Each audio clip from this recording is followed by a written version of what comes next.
Então, gente, mais uma vez, sejam todos muito bem-vindos.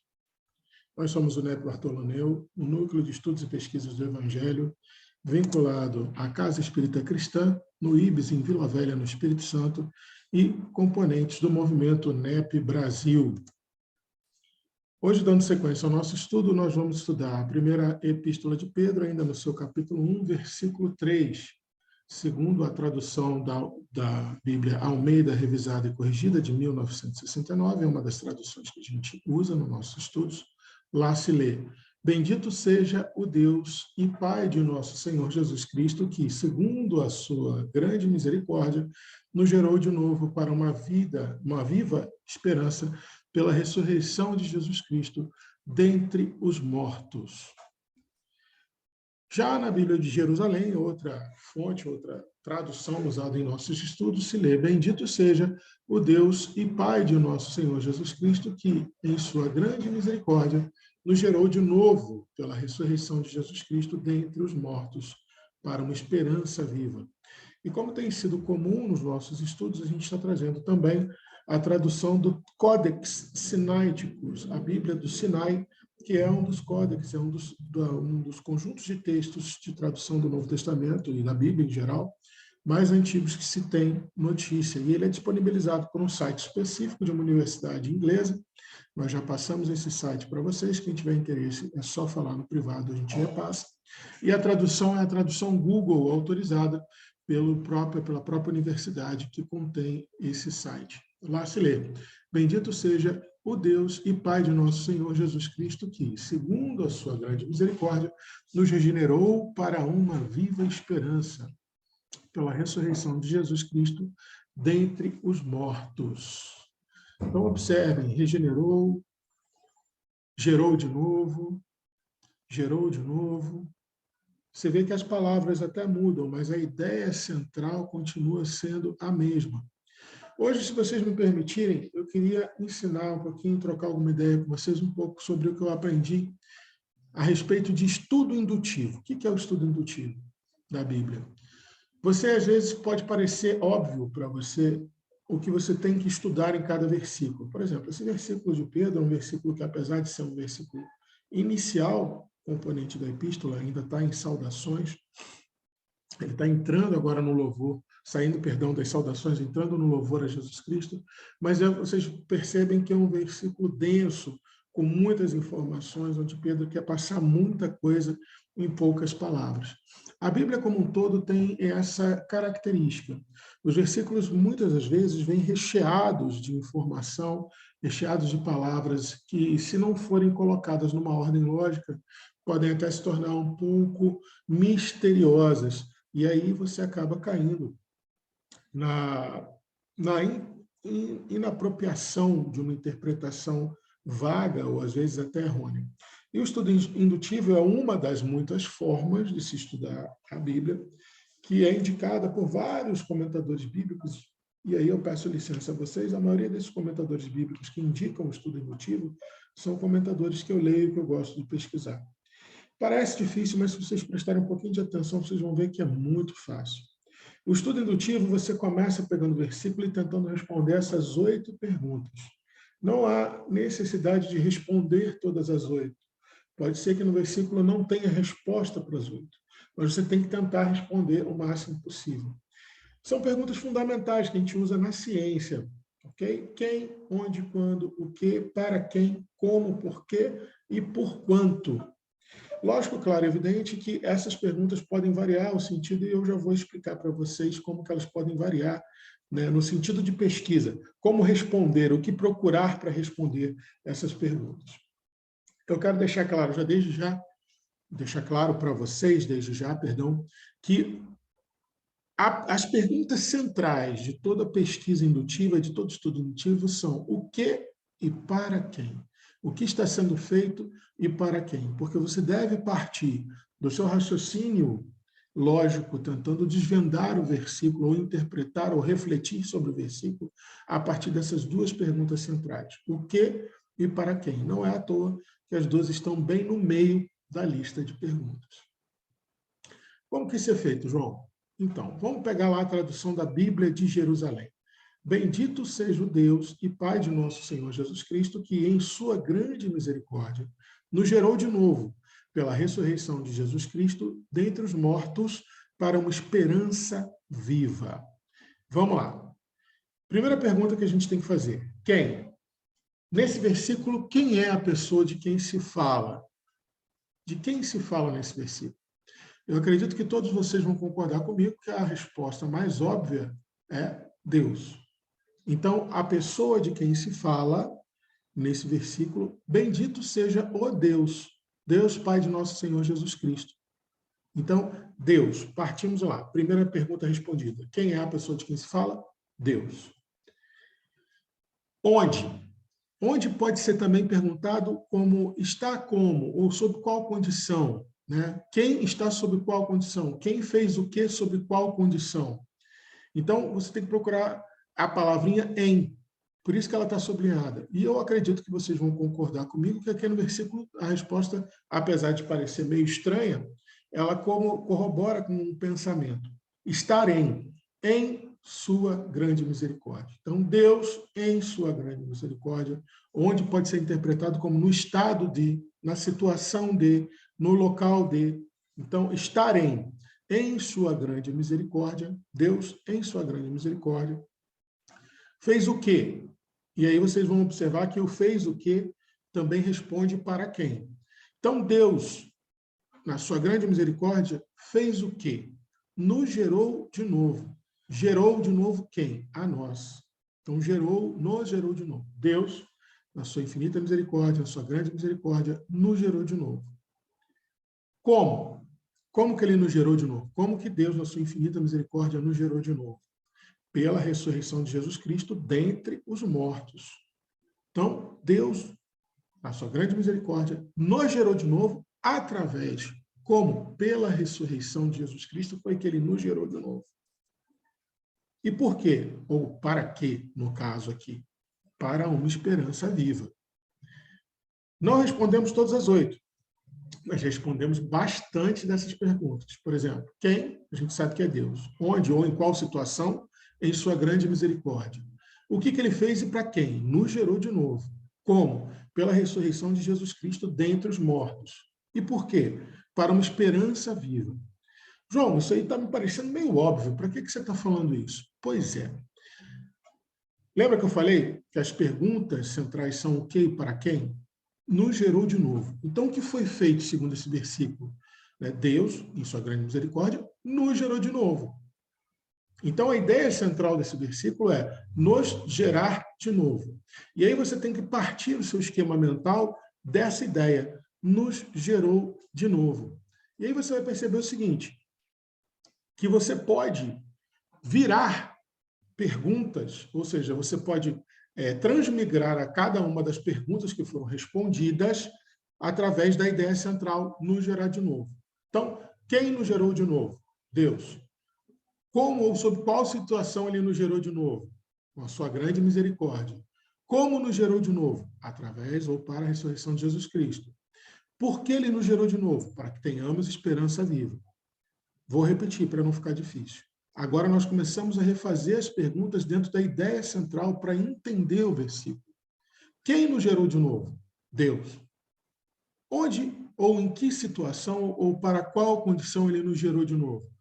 Ele nos gerou de novo na situação da sua grande misericórdia. Como Deus nos gerou de novo? Através da ressurreição de Jesus Cristo. E por que Deus nos gerou de novo? Para que tenhamos esperança viva. Isso eu não sei se vocês vão concordar comigo. Essas duas perguntas de cima, quem nos gerou de novo? Deus, para mim, parece óbvio. E em que situação ele nos gerou de novo? Na sua grande misericórdia? Também me parece óbvio, porque eu lembro que nos atributos de Deus, lá no livro dos Espíritos, Deus, ele é inteligência suprema, primeira pergunta do livro dos Espíritos, causa primária de todas as coisas, e dentre os atributos de Deus está suprema, ou sublime, ou plena, amor e justiça, ou seja, misericórdia. Para mim está muito óbvio. Agora, tem 3 perguntinhas que eu não saberia responder muito bem ou que eu teria que pesquisar para responder. E é para isso que o estudo indutivo serve, para você criar as perguntas que você deseja responder para você mesmo. E são elas. como Deus nos gerou de novo a partir da ressurreição de Jesus Cristo. Passa a ser uma pergunta inteira. Como Deus nos gerou de novo a partir da ressurreição de Jesus Cristo? E por que Deus nos gerou de novo, perdão, por que Deus nos gerou de novo para uma esperança viva? E, principalmente, o que quer dizer gerar de novo? Então, ficamos com 3 perguntas no nosso estudo indutivo para responder. No caso do meu estudo indutivo, pode ser que você faça o mesmo caminho que eu fiz e chegue a perguntas diferentes. Então, eu vou propor para a gente essa noite responder o mais rápido possível para que a gente possa ir para o nosso debate essas 3 perguntinhas. O que é gerar de novo? Como a ressurreição de Jesus Cristo nos gerou de novo? E por que gerar de novo para uma esperança viva? Eu espero que vocês tenham entendido com esses exemplos como que o estudo indutivo funciona. Lógico que aqui, nesses breves minutos, eu fiz um apanhado geral de maneira até tosca. Quem tiver mais interesse em saber como estudar a partir do sistema indutivo de estudo, ou que quiser saber mais sobre qualquer um desses aspectos, é só chamar a gente lá no grupo, ou me chamar no privado, que eu vou ter prazer de responder. Mas, dentro desse exemplo que eu dei para vocês, hoje eu vou propor a gente orbitar por essas 3 perguntas. O que é gerar de novo, segundo Pedro? Como a ressurreição de Jesus Cristo nos gerou de novo? E por que gerar de novo nos levará ou será para nós uma esperança viva? Ok? Então, respondendo à primeira pergunta. O que é gerar de novo? Se você for lá no grego, antes da gente ir logo para o lexo grego, antes da gente ir para a palavra, é importante a gente lembrar disso. Tudo que eu vou falar aqui, tudo que eu já falei sobre estudo indutivo, e tudo que eu vou falar daqui para frente, eu quero que vocês, por favor, tenham a indulgência de entender o que Pedro nos diz na própria epístola, mas na segunda epístola dele, lá no capítulo 1, no versículo 20, ele fala: sabendo primeiramente isto, que nenhuma profecia da Escritura é de particular interpretação. O que eu estou querendo dizer com isso? Aqui eu vou te dar uma sugestão do que as minhas reflexões me levaram a aprender, me levaram a conhecer. A mensagem do Cristo tem que ser conhecida, meditada, sentida e vivida. Então, eu convido a vocês, dentro do que a gente trouxer hoje, também fazer as suas reflexões, também ter a sua interpretação, sabendo que ela não é particular, ela não está acima de nenhuma outra, é um ponto de vista, é mais uma interpretação que possa ser conjugada às demais interpretações das Escrituras, ok? Então, vamos lá, tentando responder a nossa pergunta com o que é, né, gerar de novo. Lá em Pedro, essa palavra gerar de novo está escrita com o grego anagenao. Anagenao. Anagenao. É um verbo. Ele vem de aná, que quer dizer para cima, de novo, e genao, que quer dizer dar à luz. Propriamente, a palavra anagenao, verbo, a palavra quer dizer propriamente nascido de novo ou nascido do alto. Ok? Ela só ocorre 2 vezes no Novo Testamento. E é justamente na primeira epístola de Pedro, no capítulo 1, nos versículos 3 e 23. São as únicas vezes que essa palavra anagenao, esse verbo, é usado. Todas as 2 vezes ela tem conotação de Deus dando um novo nascimento sobrenatural ao crente. Isso está entre aspas, porque é uma citação lá do Bible Hub, olha o bezinho azul lá embaixo, no canto inferior direito. O Bible Hub disponibiliza um lexo grego comentado, o lexo de Strong's e o lexo grego de Tyre. Então, lá no lexo de Tyre, você vai ler algumas explicações teológicas sobre o termo grego. E ali você vai ler, em todas as 2 vezes, anagnao quer dizer Deus dando um novo nascimento sobrenatural. Um novo nascimento sobrenatural. Isso leva a gente para uma outra passagem bíblica, não leva? Vocês não lembram de nada, não? Um diálogo que Jesus teve com um professor do Sinédrio, onde ele falou assim: se não nascer de novo, não vai entrar no reino de Deus, não vai conhecer. Está lá em João 3, vocês estão lembrados? O diálogo de Jesus com Nicodemos. E lá, quando ele fala nascer de novo, quando ele fala Nicodemos, em verdade vos digo, aquele que não nascer de novo não poderá conhecer o reino de Deus. O nascer de novo de João, escrito no Evangelho de João, ele é composto de duas palavras, do genaó, do mesmo verbo, que é dar à luz, que é propriamente procriar, produzir descendência, ok? Complementando o sentido de genaó de Pedro, ele quer dizer procriar. Genaó, ele é dar descendência, fabricar indivíduos que vão descender, ou seja, produzir descendência, ou seja, dar à luz, ok? É um sentido mais material. E pode ser tido no termo passivo do verbo, como está em João, Nicodemos, em verdade vos digo, aquele que não nascer, está em sentido passivo, ou seja, nascido, aquele que é nascido da água, aquele que é nascido do Espírito ou gerado.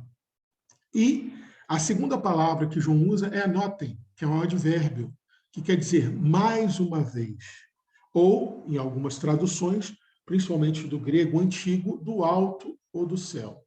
Então, observem que as duas têm a ver com o nascimento e de uma situação de nascimento que é levada. A palavra nascimento enquanto produzir descendência, a palavra nascimento, genaó, enquanto nascido, gerado, ou descendência produzida, ou procriação, ou dar à luz, a parte material do nascer, é a mesma palavra, genaó.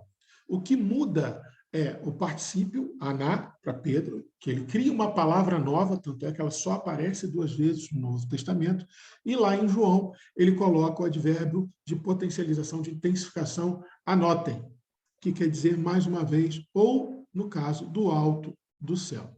A questão é o seguinte, lá no Lexo de Thayer, da Bible Hub, o Thayer fala para a gente o seguinte, Nicodemos não pergunta como pode nascer do alto. Lembra que Nicodemos pergunta para Jesus? Ele não pergunta como pode nascer do céu ou do alto. Ele fala, porventura pode entrar pela segunda vez no ventre da sua mãe e ser gerado? Conforme está na tradução do Haroldo Dutra Dias. Então, não sei se vocês estão percebendo nessa explicação do grego, mas todas as duas conotações, seja no anagenaó de Pedro, ou seja, no genaó, anotem, de João, todas as duas têm conotação de transcendência, de algo sobrenatural, porque entrar uma segunda vez no ventre da mãe não é uma coisa natural, ok? Então, todas as duas levam você a pensar que Deus está falando, que Jesus, no caso, perdão, está falando de algo que transcende o que é conhecido, de algo que ainda não está completamente sabido ou delineado de maneira adequada, algo sobrenatural, ou, na filosofia, algo transcendental, que transcende o conhecimento atual sobre aquele tema. E aí, a gente lembra que Emmanuel, lá no livro Doutrina de Luz, no capítulo 19, Doutrina e Escola, e também essa mesma lição está no livro Doutrina e Escola, ele fala o seguinte, ele sugere que a gente faça estudos, né, para o Espiritismo cumprir a missão dele de esclarecer, consolar, é necessário que você comece a linkar, ou seja, comece a unir o pensamento evangélico com um fundamento doutrinário.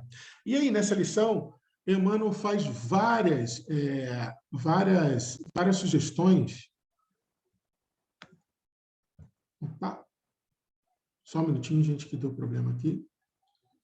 Só um minutinho, já vamos voltar. Pronto. Emmanuel faz várias sugestões sobre como que a gente deve fazer esse link do pensamento, né? E aí ele fala lá no Novo Testamento, quando você lê em João 3:3, né? É necessário nascer de novo. Aquele que não nascer de novo não entrará no reino dos céus. Ele fala o seguinte, vai lá no Livro dos Espíritos e lê a questão 171. E aí começa um debate sobre o tema reencarnação, com o seguinte plano de estudos. As vidas sucessivas definindo oportunidades de progresso e elevação para todos os seres diante da justiça divina. Eu não sei se você vai concordar comigo, mas só nesse diapositivo, só aqui nesse slide, a gente já consegue responder as 3 perguntas. O que é nascer de novo? São as vidas sucessivas. Como que a ressurreição de Cristo nos fez nascer de novo? Pelo entendimento do progresso e da elevação do Espírito. Progresso e elevação cíclica do Espírito. E como nascer de novo? nos promove essa esperança viva. A esperança viva de acreditar que Deus é justo e bom, que ele não pode manter você num castigo eterno. Então, Deus, sendo divina justiça, ele tem que ter uma ferramenta de ciclicidade da sua existência para que você possa recorrer ao aprendizado e corrigir os seus erros. Então, a gente trouxe essa questão de Emmanuel justamente para a gente começar o nosso pensamento. Vamos lá, vamos partir. O que é gerar de novo? O que é nascer de novo? Vidas sucessivas. Como que a ressurreição de Cristo nos faz gerar de novo, nos faz nascer de novo? Pelo entendimento do progresso e elevação. E qual é e por que gerar de novo ou nascer de novo é uma garantia de esperança viva? Porque aí você entende a justiça divina. Ok? Dando sequência. E isso também está lá no Livro dos Espíritos, na questão 171, como Emmanuel pede para a gente ver, né? O Kardec pergunta ao Espírito de Verdade o seguinte: onde se fundamenta o dogma da reencarnação? Quais os argumentos que vocês, espíritos, lembrando que Kardec é o codificador, ele estava codificando a doutrina dos espíritos. Então ele pergunta: como que vocês, espíritos, argumentam esse dogma? Porque dogma é tudo aquilo que é incontestável. Dogma é tudo aquilo que você já parte do princípio que é verdade. E a doutrina dos espíritos, ela diz para a gente questionar. Fé verdadeira só é aquela que puder encarar a razão frente a frente em qualquer época da humanidade. Então, falar em dogma na doutrina dos espíritos é uma coisa que deveria ser muito mais delicada do que nós tratamos, porque é quase que paradoxal. A doutrina dos espíritos pede para que a gente questione, reflita, pense, aquilate o nosso raciocínio, estude, amplie o seu entendimento para evoluir os conceitos. Mas aí ela diz: a reencarnação é um dogma. Aí Kardec, como um grande cientista que ele era, ele perguntou: tá bom, então quais são os seus argumentos para me convencer de que eu posso acreditar cegamente ou acreditar sem nenhum tipo de questionamento nesse dito dogma da reencarnação? E o Espírito da Verdade responde: ele se fundamenta, esse dogma, na justiça de Deus e na revelação. Ou seja, a justiça de Deus vem sendo revelada desde o primeiro tempo da revelação com Moisés. Desde a época da revelação da lei, ele está sendo revelado para a gente, ele está sendo mostrado a justiça de Deus. Pois, aí o Espírito da Verdade fala, nós, incessantemente, doutrina dos Espíritos, repetimos: o bom pai deixa sempre aberta a seus filhos a porta para o arrependimento. Não te diz a razão que seria injusto privar para sempre de felicidade eterna todos aqueles de quem não dependeu melhorar-se? Não são os filhos de Deus todos os homens? Só entre os egoístas se encontram a iniquidade, o ódio implacável e os castigos sem remissão.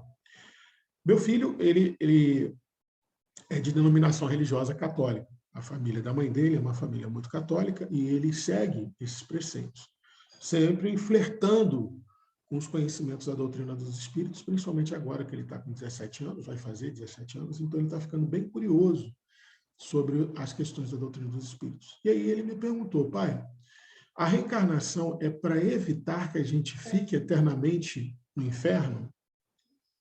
E eu achei aquela pergunta para um menino de 16 para 17 anos uma pergunta aguda, né? Ele mostrou para mim que ele estava temendo a chance de ser castigado eternamente pelos seus erros. E ele ainda completou: por que, pai, se for assim, quem pode se salvar?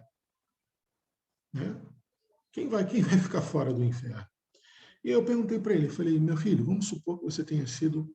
Não perguntei não, eu falei para ele: vamos supor que você tenha sido o pior assassino, a pessoa mais hedionda, criminosa, rebelde e transgressora da lei de Deus que pode ter existido no planeta Terra. Matou, fez de tudo o que você pôde para transgredir a lei de Deus. Desrespeitou todos os 10 mandamentos. Você acha que uma pessoa dessa merece ir para o inferno? Ah, pai, merece, né? Ele não pode ir para o céu.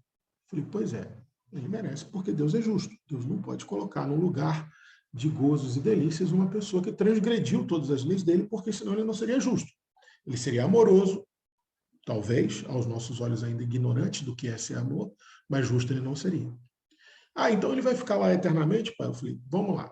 Vamos pensar que essa pessoa ficou lá muitos e muitos séculos, milênios a fio.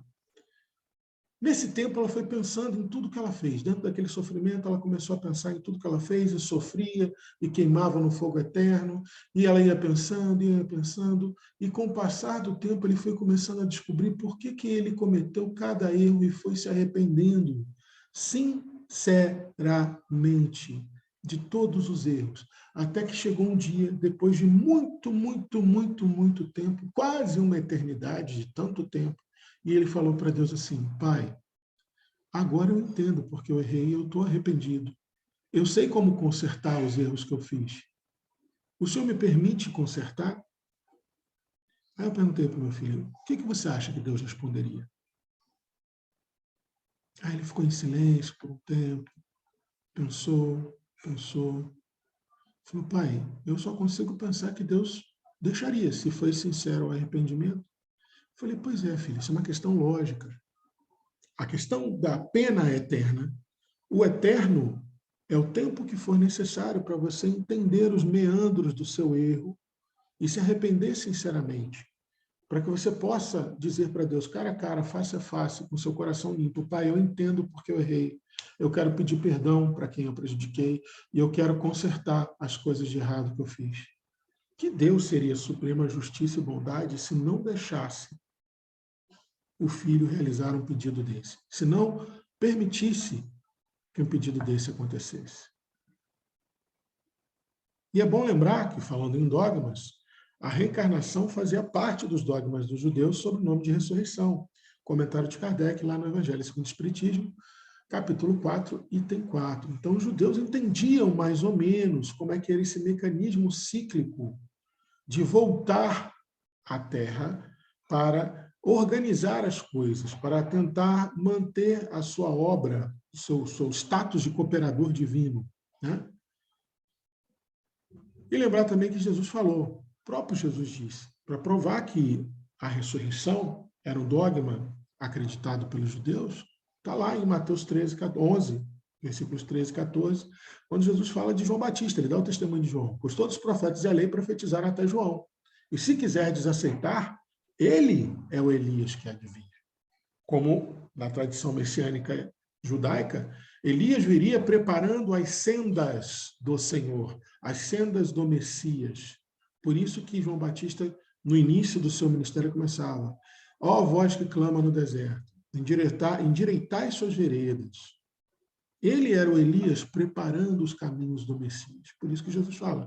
Então, se vocês querem saber, João Batista era o Elias. Como que João Batista e Elias poderiam ser a mesma pessoa? Desde que o espírito que habitava Elias é o mesmo espírito que habitava João Batista. Porque é lógico para nós pensar, bom, se Elias e João Batista não podem ser a mesma pessoa, no mesmo espírito, no mesmo corpo, já que são corpos diferentes, e Jesus falou que eles são a mesma pessoa, a única coisa que pode ser igual é o espírito. Se os corpos são diferentes, só uma coisa pode ser igual, é o mesmo espírito. Aí o dogma da reencarnação. Para a segunda pergunta, como a ressurreição de Jesus Cristo nos gerou de novo?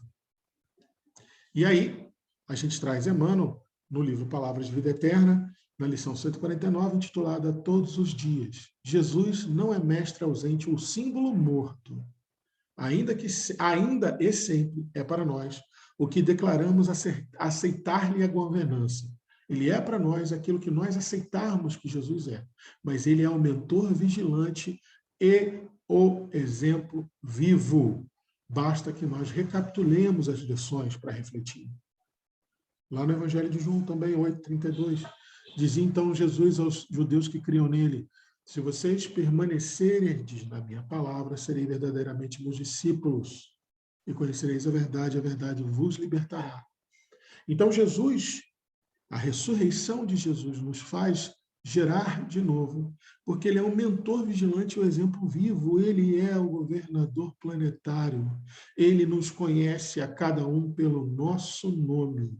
Ele, já desencarnado, volta do mundo dos mortos para, perdoar a todos aqueles que se sentiam culpados pela negligência em se deixá-lo matar. E 2, por anunciar: a morte não existe. Amélia Rodrigues, na sua obra literária, ela em alguns textos gosta de falar isso sobre a ressurreição de Jesus. Uma das coisas foi perdoar a todos os apóstolos, discípulos, todas as pessoas que fugiram desde o Getsemane, ou que se acomodaram à negação de Pedro, todos que se negligenciaram frente ao testemunho. Primeiro, para me deixar eles com a consciência tranquila, porque como bom amigo e grande pastor, ele não podia deixar os seus apóstolos, os seus discípulos com essa culpa. Em segundo lugar, ele veio para anunciar, olha, a morte é uma ilusão, ela não existe. Olha eu aqui de novo. E para que essa ressurreição possa valer, para que nós tenhamos, para que nós experimentemos essas verdades, basta que a gente recapitule as lições e reflita sobre o que Jesus falou. E Emmanuel continua.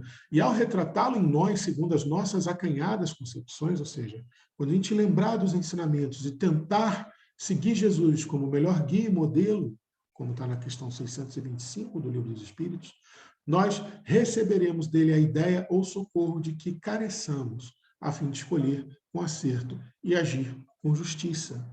Então, a ressurreição de Jesus, a prova de que Jesus voltou por nós para nos perdoar e para que a gente entendesse que a morte é uma ilusão, que o espírito é imortal e sobrevive à morte do corpo. Se nós usarmos ele como nosso melhor guia e modelo, nós receberemos dele essa ideia. Nós nos geraremos de novo, nós nos recomporemos, regeneraremos, nós iremos progredir em conhecimento e moralidade. E segundo as palavras do próprio Jesus, capítulo 5 de João, ele fala, vem a hora que todos os que estão no sepulcro ouvirão a sua voz, a voz de Jesus, e sairão. Ou seja, vai chegar, não vos maravilheis, não fiquem maravilhados com o que eu vou falar. Igual ele falou com Nicodemos. Não vos maravilhe de eu dizer que é necessário nascer de novo, Nicodemos. Você é doutor da lei. Então, lá para os judeus, lá em João 5, ele falava, não vos maravilhem, porque vai chegar uma hora, e essa hora é após a ressurreição, em que todos os que estão no sepulcro ouvirão a voz do Filho do Homem. Jesus falando, quando eu for elevado na cruz e voltar ao Pai, a partir daquele momento, a partir de concretizado o advento do Cristo, nenhum espírito reencarnante no planeta Terra, Emmanuel fala isso na sua obra, nenhum espírito reencarnante no planeta Terra poderá alegar ignorância de que Jesus é o governador planetário e que um novo advento, um novo tempo da revelação se inicia com Moisés a lei, com Jesus o amor. Então ninguém vai poder negar a saber disso. E aí Jesus fala, os que fizeram coisas boas para a ressurreição da vida, eles vão para a ressurreição da vida. E os que fizerem coisas más vão para a ressurreição do juízo. Lembre-se, nenhuma interpretação das Escrituras é de particular veracidade, como diz Pedro. Mas concordem comigo que se a gente colocar o dogma da reencarnação sobre essa alegação de Jesus, ele não fala ressurreição da morte. Ele fala que todos vão ressurgir, todos vão reencarnar. Se ressurreição e reencarnação, olha lá, a ressurreição da vida e a ressurreição do juízo. Ele não fala em penas eternas. Quando todos que estão no sepulcro, quando todos que estão desencarnados não puderem mais alegar a ignorância de que Jesus é o Messias, aqueles que praticaram coisas boas vão reencarnar para a vida em abundância, para a vida do reino, vão reencarnar já missionários, vão reencarnar já aquilatando a fronte divina, a obra divina. E aqueles que não praticaram as coisas boas ou praticaram as coisas malévolas vão reencarnar para a expiação, o juízo, para recompor, para corrigir os erros cometidos, mas antes para receber as consequências desses erros. Então, concordem comigo, até o próprio Jesus fala isso. Além de falar sobre Elias e João, está aqui. Ele não fala que vai para as penas eternas. Ele fala, todos que estão desencarnados ou vão ressurgir, vão reencarnar para uma vida, para uma reencarnação boa ou para uma reencarnação expiatória. E aí, sobre essa mesma lição, sobre essa mesma passagem de João 5, Emmanuel comenta no Fonte Viva, na lição chamada Lei de Retorno. Ressurreição é ressurgimento. E o sentido de renovação, de ressurgimento, não se compadece com a teoria das penas eternas. Então, se você acredita, no mínimo, em ressurreição, ressurgir, ressurgimento, regeneração. Se você acredita que ressurreição é ressurgir, surgir novamente, isso não pode coadunar, isso não pode se compadecer da teoria das penas eternas, porque seria um contrassenso acreditar que o Deus, Pai de amor e justiça, Deus chamado por Jesus Abba, Jesus transformou o Deus bélico no Deus Pai, Pai de amor e justiça. Se ele é sublime amor e justiça, ele não pode fechar a porta a nenhum arrependimento de nenhum dos seus filhos. E lembrar, né? Ele mesmo falou, a ressurreição de Jesus, ela, para nós, como que a ressurreição de Jesus nos gera novamente? Como que ela nos gera novamente? Porque ele está conosco todos os dias até a consumação da era. Se ele está conosco todos os dias, basta que nós estejamos com ele também, refletindo sobre sua lei, sobre seu legado, sobre a sua compilação da lei divina, que é todo esse evangelho de amor, justiça e caridade. Estejamos com ele, então, para que nós possamos ser gerados de novo, não só na reencarnação, mas todos os dias, estando e vivendo com Jesus. E para a gente terminar, para a gente ir para o nosso debate, por que gerar de novo para uma esperança viva, então, João? Pois bem, se você for lá na questão 132 do Livro dos Espíritos, você vai ler o seguinte. Qual o objetivo da reencarnação? Kardec pergunta ao Espírito de Verdade. E o Espírito da Verdade responde, Deus nos impõe a encarnação com o fim de nos fazer chegar à perfeição.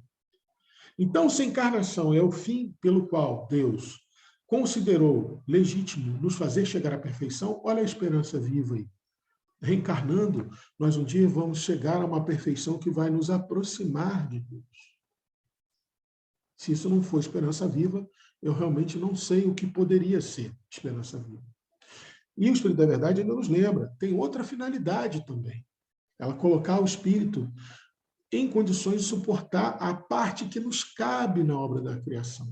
Porque a gente não vem na reencarnação só para expiar, para sofrer as consequências dos nossos erros, para aprender com elas e restaurar o bem que a gente retirou pelos nossos erros, fazendo assim todo um ciclo de expiação, provação e aprendizado. A gente também precisa cooperar para a obra geral, porque é assim que a gente vai expiando e provando, vai regenerando, vai ressurgindo. Então, Deus é tão maravilhoso, tão misericordioso, que na nossa atuação, no mundo que Ele criou, através de sofrer as consequências dos nossos atos, aprender e regenerar o mundo à nossa volta, pelo aprendizado dessas consequências dos nossos erros, é que nós vamos fazendo a roda da obra geral do universo, da obra geral de Deus, e girando. E aí a gente vai aquilatando conhecimento e vai evoluindo junto com o todo. E Emmanuel nos fala lá no Seara dos Médios, apontemos que o mestre não se refere apenas ao renascimento simbólico pela atitude, quando ele fala para Nicodemos. É necessário nascer de novo, Nicodemos, da água e do Espírito. Não é um renascimento de cada dia, daquele que a gente convidou nos slides passados. Jesus vai estar com a gente até o fim dos tempos, estejamos nós com eles para essa regeneração diária. Mas Emmanuel nos lembra, é muito valiosa essa regeneração diária, mas por mais que nós regeneremos, uma existência de 60, 70, 80, 100 anos não seria suficiente para nos colocar a par dessa perfeição que o Espírito da Verdade falou com Kardec. Por isso é necessária a reencarnação, para que o espírito se aprimore de corpo em corpo, como diz Emmanuel. E ele completa, não faças de tua convicção incenso à idolatria. Recorda que em doutrina espírita é preciso estudar, aprender, entender e saber explicar para você e para aquele que te procurar com alguma dúvida. Como eu consegui explicar para o meu filho, muito mal e porcamente, mas a doutrina dos espíritos me ajudou a sanar uma dúvida que talvez, se não fosse por aquele momento de pergunta, ele iria carregar essa angústia de uma sensação inapropriada, de uma pena eterna por anos a fio. Ali, a gente conseguiu promover alguma consolação, algum entendimento. Lembrando, nenhuma explicação é de particular veracidade. Eu prefiro acreditar no dogma da reencarnação, porque a mim parece o máximo de justiça e de amor divino. Se a pessoa quiser continuar acreditando no dogma das penas ou dos gozos eternos, é um direito dela. Mas quanto mais eu estudo sobre isso, mais eu percebo que isso seria um despautério, seria uma inapropriedade divina, seria contrário ao pensamento de um Deus soberanamente justo e bom. Por isso, não usemos o nosso conhecimento doutrinário de formas inapropriadas. A doutrina espírita, a doutrina dos espíritos, ela foi feita para que nós a estudemos, a aprendamos, a entendamos e nós levemos de forma a esclarecer e consolar todos aqueles que nos procurarem para isso. E lá na Justiça Divina, voltando à Justiça Divina, o capítulo 33, Problema Conosco, que Emmanuel fala para a gente. Quando Jesus diz, né, quando ele assevera, ninguém entrará no reino de Deus sem nascer de novo. E o Espiritismo acentua, como está na lápide de Kardec, em francês, obviamente, traduzido para o português, nascer, viver, morrer, renascer de novo e progredir continuamente. Tal é a lei. Em suma, Emmanuel bate o martelo.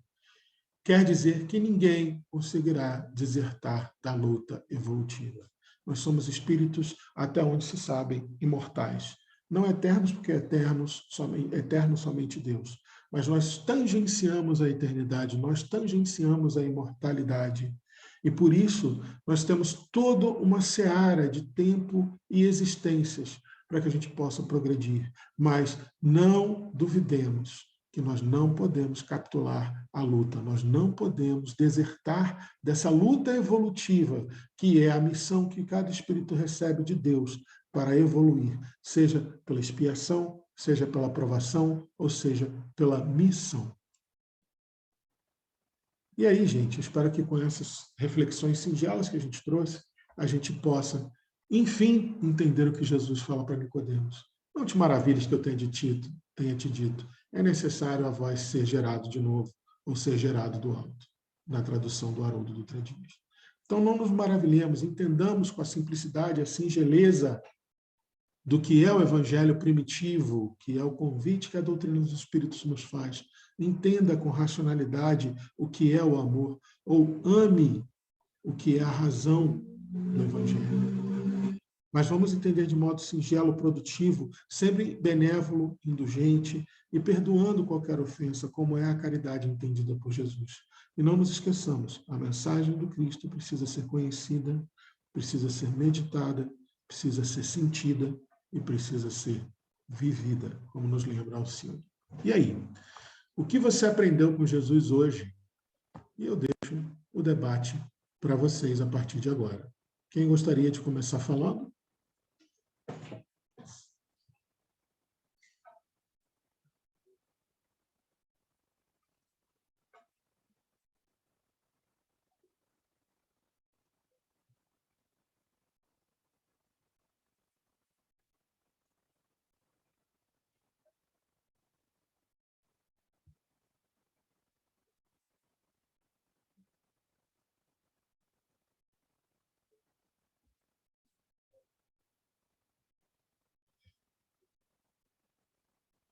Um de cada vez, por favor, não tumultue.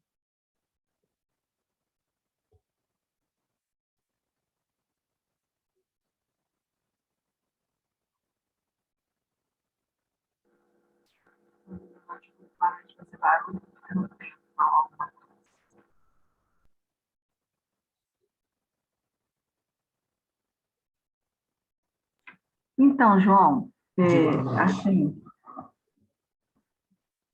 eu acho que esse, como é que fala?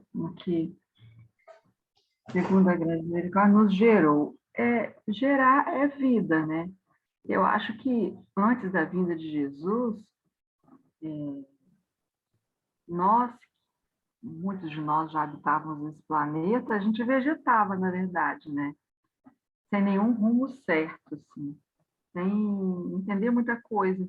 E quando Jesus veio e trouxe tudo que ele trouxe para a gente, uma nova visão, trouxe a vida tão assim, tão bem, com sentido, né? Que acho que muitos de nós vivíamos totalmente sem sentido nenhum. Então, eu acho que esse gerar de novo para uma viva esperança já diz tudo mesmo. Eu acho que a gente passou a. É como se a gente tivesse sido gerado novamente. E agora, para uma viva esperança mesmo, né? Com uma certeza de que tem uma luz no fundo do túnel, né? No meio daquela bagunça toda de sentimentos, de emoções, agora pelo menos a gente pode até não saber sentir corretamente, mas a gente passou a entender o que seria o correto. Não sei se eu estou me fazendo entender, né? Ah, Mas sim. eu acho que seria isso. Nos gerou de novo para uma viva esperança pela ressurreição de Jesus Cristo dentre os mortos. Então, eu acho que quando Jesus ele apareceu, né, para Madalena, para os discípulos e para quem mais ele apareceu, né, e disse tudo que disse, gente, aquilo deve ter sido assim, né? Nossa, imagina, assim, vamos fazer uma comparação meio boba, né? Mas, assim, não é boba, não. Olha que legal. Se não vamos nem falar Jesus, mas vamos falar assim, se Kardec aparecesse aqui na nossa reunião agora e falasse algumas coisas para a gente sobre a codificação, e a gente pudesse ver realmente Kardec, né? E pudesse ver realmente Chico, vamos supor, Chico também aparecesse para a gente e falasse uma série de coisas, né? E, nossa, eu acho que a gente ia ficar assim, com mais vontade, né, de Sim, estudar, com mais vontade de praticar o bem, de seguir o exemplo deles mesmos, né, assim, a dedicação na divulgação da doutrina, em ajudar diversas pessoas, eu acho que é contagiante mesmo. E nós estamos falando de Kardec, né? Eu acho que para eles que estavam convivendo com Jesus, então, e Jesus morreu e apareceu novamente, gente, isso deve ter sido assim, uma coisa maravilhosa, não consigo nem imaginar. Então, a partir daquele momento ali, eu acho que a gente nasceu de novo mesmo. E sim, pela bondade e misericórdia de Deus, nosso Pai mesmo. sim, com certeza, Fátima. Lembrando, né, no Evangelho de João, no início, no Evangelho de João, no início, no meio e no fim. Se você procurar direitinho, você vai achar nas três etapas do Evangelho de João. Pois Jesus veio para que todos que nele creem tenham vida e vida em abundância. Para que todos que nele creem não morram. Pelo contrário, vivam permanentemente ou vivam eternamente. Então, realmente, a seu comentário ele vai de encontro com essa ideia. O advento do Cristo impediu que qualquer espírito reencarnante no planeta Terra, seja ele encarnado ou na erraticidade, ele pudesse alegar ignorância desse novo advento. Ele pudesse falar assim: não, as coisas agora vão continuar como sempre tiveram. Não. Tanto é que, se você pegar o episódio do endemoniado Gadareno, o Gerazeno, assim que ele sai lá do túmulo, ele pergunta: o que queres tu comigo, filho de Davi? O que queres você comigo antes do tempo? Antes do tempo, ele estava ali tanto tempo obsidiando aquele, né? A legião, o espírito estava tanto tempo ali obsidiando aquele rei encarnado, que eles até não estavam por fora ou tentando alegar ignorância de que o novo advento do Cristo tinha chegado na Terra, tinha sido inaugurado na Terra. Então você falou muito bem, Fátima, é isso mesmo. Com Jesus, independente se o gerar de novo seja a geração da mudança diária da jornada reencarnatória, ou seja, a geração de novo da ciclicidade reencarnatória, seja uma ou seja outra, a gente não pode negar que com Jesus Cristo, com o advento do Cristo, com o Evangelho, a partir do momento que você entrou em contato com o Evangelho, a sua vida é completamente nova. Você não pode mais alegar ignorância da justiça e do amor divino. Wilcimar, minha irmã, pode falar, por favor? Wilcimar? Oi? Não, você até falou aí o que eu ia falar, João. Ah, não, Essa então questão repete. Foi sim. É uma frase de caminhão, né? Quem conhece Jesus jamais esquece. Ou quem encontra Jesus jamais esquece. Quem vê Jesus jamais esquece. Não tem como nós termos um encontro com Jesus ou conhecermos um pouco de Jesus e sermos a mesma pessoa, não é? É essa nova pessoa que nos enche de esperança aí mesmo para essa vida eterna. Então, assim, nesse sentido, para a gente que está aí buscando os ensinamentos do mestre, entender e explicar e passar para outros, esse nascer de novo é extremamente esperançoso, né? Esse nascer a partir do conhecimento, né? A partir da experiência, a partir da prática com o Mestre Jesus. Então, vendo por esse ângulo, é simples da gente entender quanto de mudança nós temos depois que nós conhecemos Jesus, né? E como isso, igual você falou, muda a nossa vida e nos enche de esperança e de expectativa no futuro muito melhor e de sermos também muito melhores, né? Exato. Exato, Isimar. E você me fez pensar numa coisa, né? A gente, e principalmente nós que professamos a doutrina dos espíritos, a gente tem um comportamento de sempre nos analisarmos e nos medirmos através das nossas imperfeições ou daquilo que precisa ser melhorado. Mas é raro você ouvir de um confrade, professor da doutrina dos espíritos, da transformação que Jesus fez na vida dele. Coisa muito comum nas denominações protestantes reformadas, pentecostais. As pessoas chegam ali, né, e professam a mudança que Jesus fez na vida dele. E nós não vemos isso com grande frequência, ou talvez eu esteja sendo injusto, na verdade, eu aqui não vejo com a frequência que eu gostaria de ver, mas fato é que a mim me parece que nós, professadores da doutrina dos espíritos, ainda não nutrimos esse hábito extremamente salutar de professarmos aquilo que Jesus mudou em nossas vidas, aquilo que Jesus fez em nossas vidas, qual transformação Jesus fez através do seu evangelho, através do entendimento do evangelho pela doutrina dos espíritos.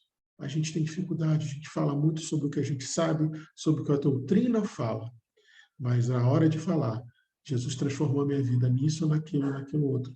A mim me parece que nós ainda temos um pouquinho de dificuldade. Obrigado, Elcimar. Pode falar, Clara, por favor. Clara?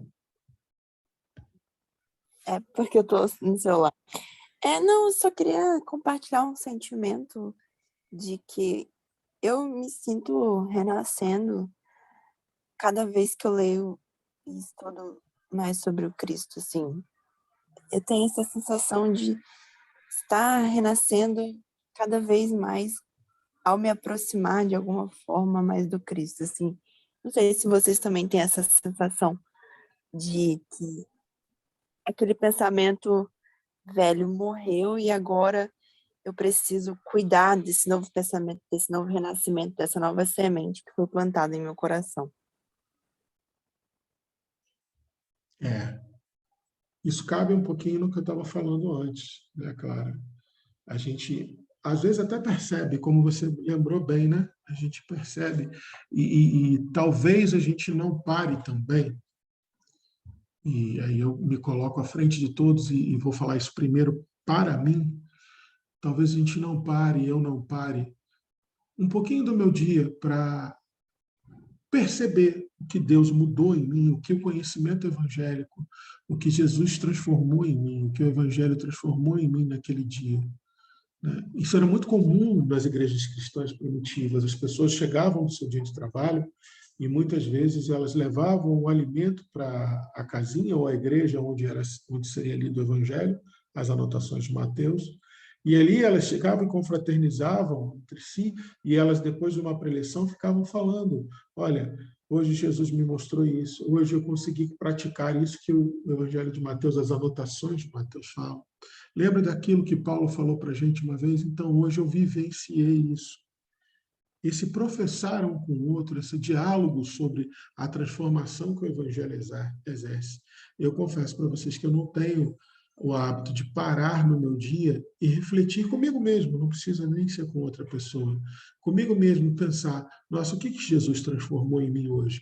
Onde que hoje eu fiz por merecer o pão diário do trabalhador do Evangelho?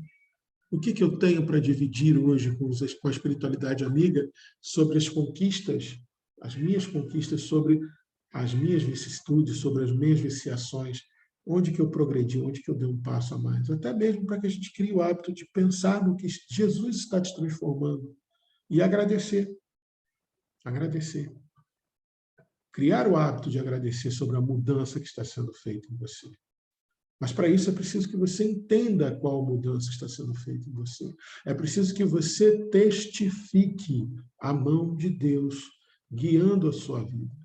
E não há como fazer isso sem passar pela famosíssima e sempre muito bem citada questão 919 do Livro dos Espíritos, onde Agostinho explica para a gente o que é o autoconhecimento. Não tem como não passar por isso. Não é? Exatamente, eu estava aqui com ela na ponta da língua. Eu ia falar, João, cai tudo dentro da 919, né? Vamos criar o hábito de começar a anotar quantas vezes seguidas, quantos estudos seguidos a gente consegue ficar sem citar a 919?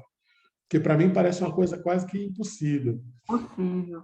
E o legal da questão lá, quando ele explica o porquê que é interessante esse método, né? Porque quando você faz uma pergunta, você tem que ir em busca da resposta. Exato. E aí é que a gente chega aos nossos atos, né? E a gente vai analisando os nossos atos, né? Então é muito, muito legal isso de... Eu não faço não, tá, gente? Nossa, estou longe de fazer. Quando eu vejo que eu vou dormir, já está no dia seguinte. O que, assim, me deixa muito entristecida, porque mal eu consigo levar o pensamento e falar, olha, gente, se precisarem de mim, estou às ordens para trabalhar. É o que eu consigo falar. Tem noites que eu consigo... Só dá para falar isso, né? E estou disposta a trabalhar, me carreguem, por favor. Mas, assim, eu queria realmente fazer essa análise aí, sabe?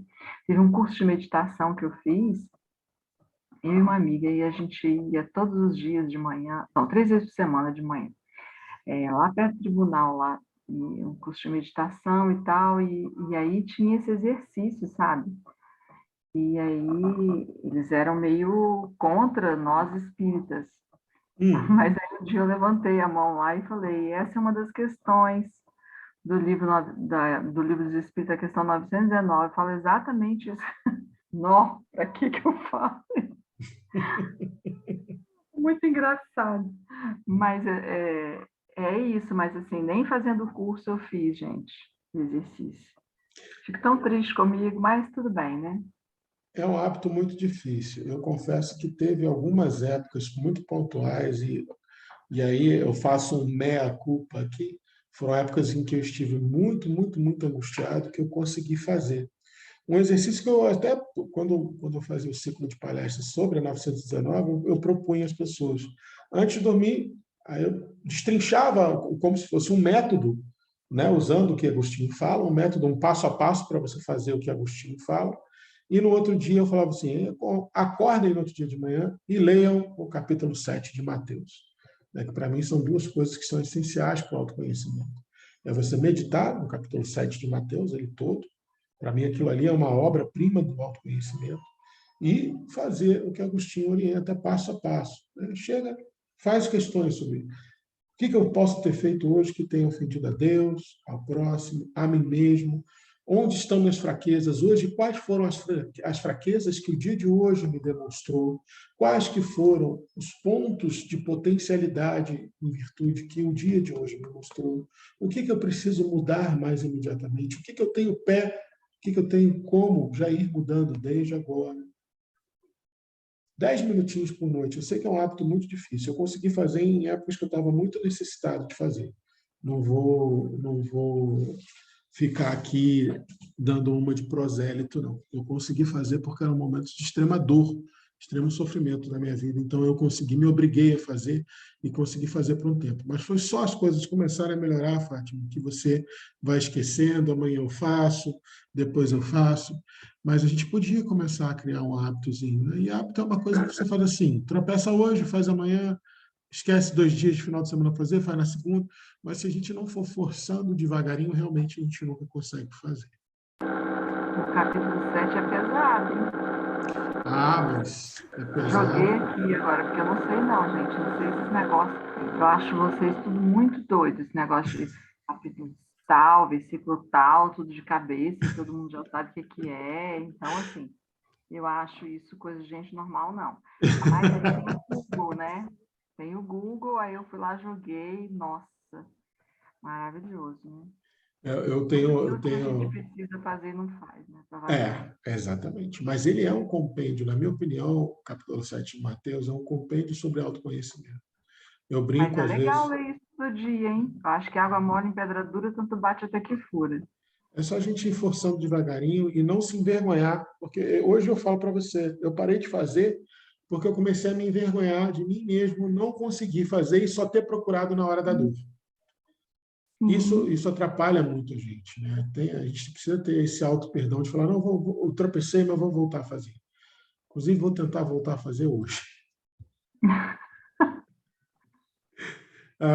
Gente, mais alguém levantou a mão e eu não vi? Porque eu acho que mais alguém gostaria de falar, gente?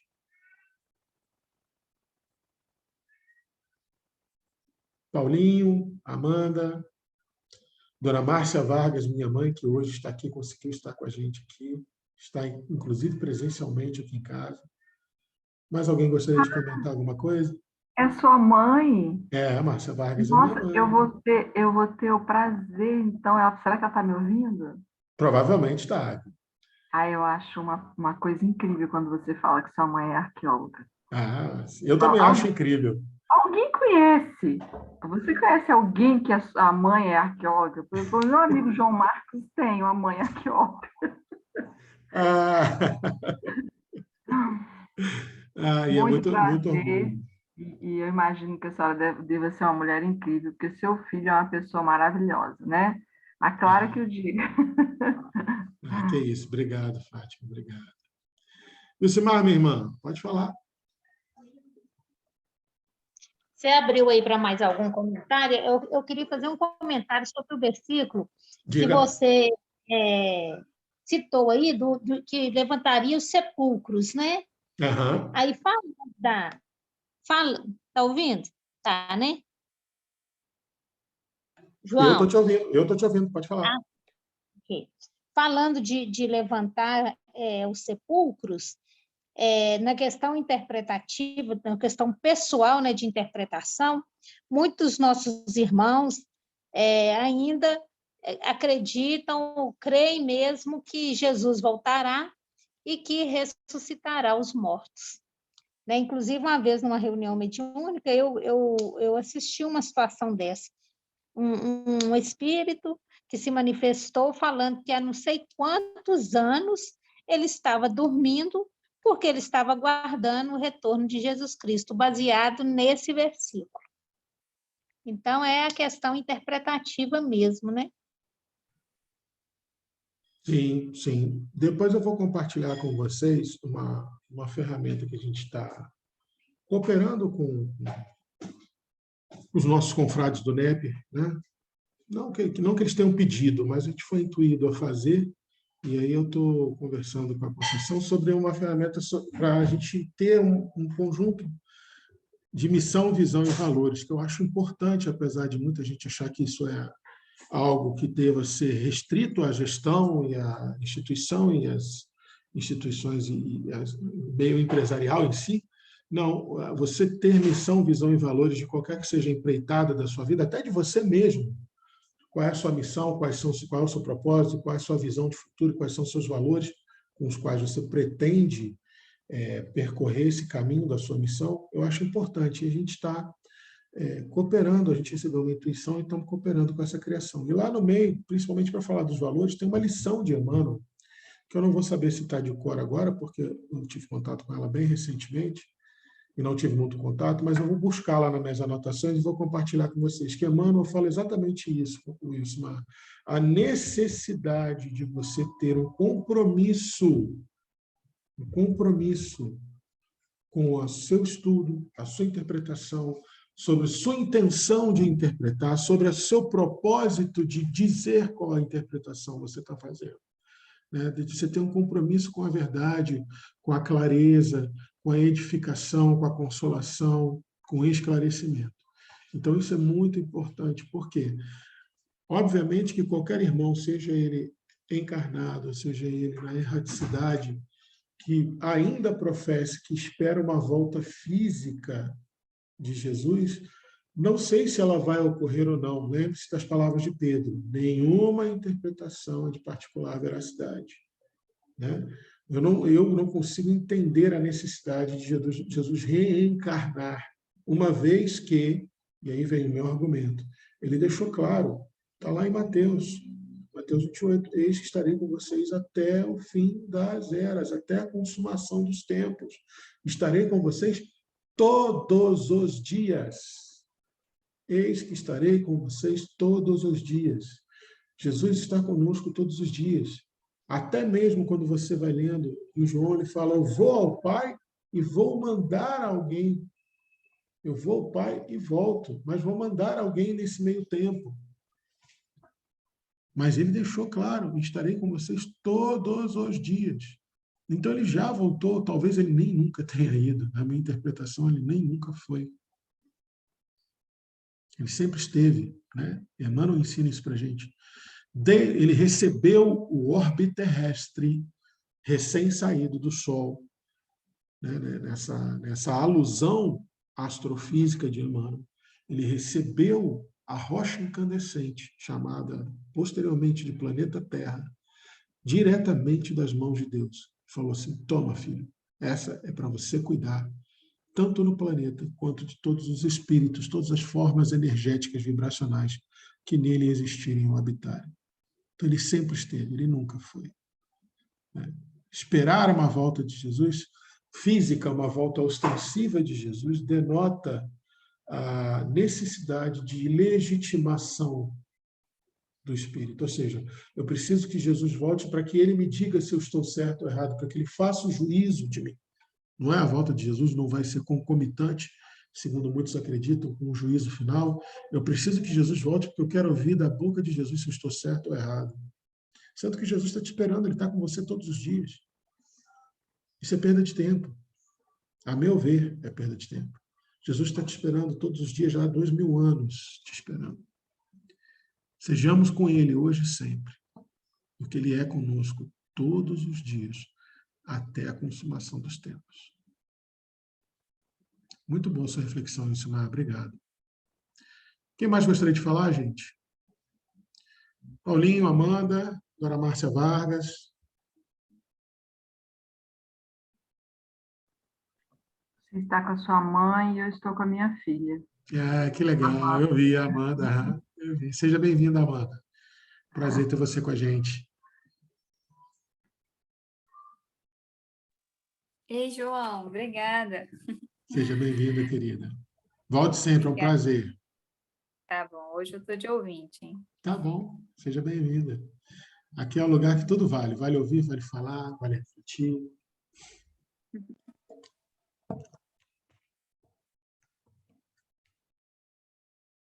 Olha lá, eu dou-lhe uma. Se ninguém quiser comentar mais nada, eu vou encerrar aí o nosso estudo. Só não vale sair com dúvida, né, João? Até se você tiver uma dúvida muito posterior ao estudo, quiser colocar lá no WhatsApp, a gente responde, né? Mas podendo sanar aqui agora sobre a influência dos bons espíritos que auxiliam o nosso estudo, né? É bom. Ô, João, você consegue o texto que você falou para o Silmar aí, que você ia conseguir para a gente? Vou do Emmanuel, que ele está no documento que a gente está ajudando lá a Conceição a fazer. Eu vou mandar para vocês. A referência está lá, eu vou mandar o texto na íntegra. Pode ficar tranquilo. Daqui a pouquinho, assim que terminar a gravação aqui eu puder mandar a gravação para o pessoal da Casa Espírita Cristã, eu já vejo isso para vocês. Eu acho que a Conceição estava na nossa palestra sábado, não estava? Ela tava. Não, peraí. Não, acho que ela não conseguiu entrar porque ela me pediu o link. Não, mas ela entrou, eu vi. Ah, então ela deve ter entrado rapidinho, não pôde ficar, porque ela pediu o link. Mas ela sempre que pode, ela está junto, né? Porque ela é a nossa coordenadora regional. Ela coordena toda a região sudeste, todos os NEPs da região sudeste. E ela é, está aqui aí o Simar, que não vai me deixar mentir sozinho, né, Simar? Ela é linha dura. Ela marca em cima mesmo. Marca em cima, para saber se a gente Ela está é falando ótima. direito. Ela Eu é. só falo assim, Conceição, ela já está me atendendo já. Vê como é que ela consegue. Ela é fantástica, ela é fantástica. Amados Simar, irmãos, vou te mandar uma mensagem privada, hein, Simar? e, ó, Ok. começou a conversa de comadre, hein? Mas isso é bom, isso é bom, isso é bom. O Aloysio Elias, gente, quando ele fala sobre orienta, tem um vídeo dele que ele orienta, né? Quem vai mediar, ficar nessa posição de mediador do NEP, e ele fala o seguinte, que o próprio professor Honório, ele dizia assim, NEP tem que acabar, né? O estudo miudinho, no caso, né? Antes de ser o NEP, o miudinho tem que acabar enquanto ainda está dando água na boca. Não pode nem estar doce demais, nem doce de menos. Então, se ninguém tiver mais nenhum comentário para fazer, gente, eu vou usar da prerrogativa do professor do Honório Onofre de Abreu para a gente encerrar um pouquinho mais cedo hoje. A não ser que alguém queira falar mais alguma coisa. Alguém quer dar uma última mensagem? Por mim, tudo bem, João, pode encerrar. Por mim, né? Ok. Ninguém? Dou-lhe uma? Dou-lhe duas? Ok, Amanda, obrigado. Então, amados irmãos, espero que as sementes de evangelho plantadas hoje nos nossos corações possam florescer e frutificar em mudanças, principalmente na mudança de nós percebermos a obra do Cristo no nosso coração, o quanto que ele realmente nos transforma, o quanto que ele realmente é conosco todos os dias, desde o início e até a consumação da era.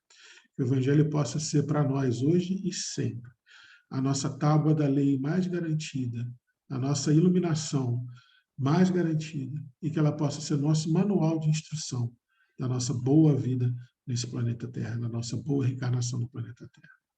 Então, convido a vocês para que nós possamos elevar nossos pensamentos a Deus e agradecer ao Pai maior mais essa oportunidade de estarmos aqui todos juntos.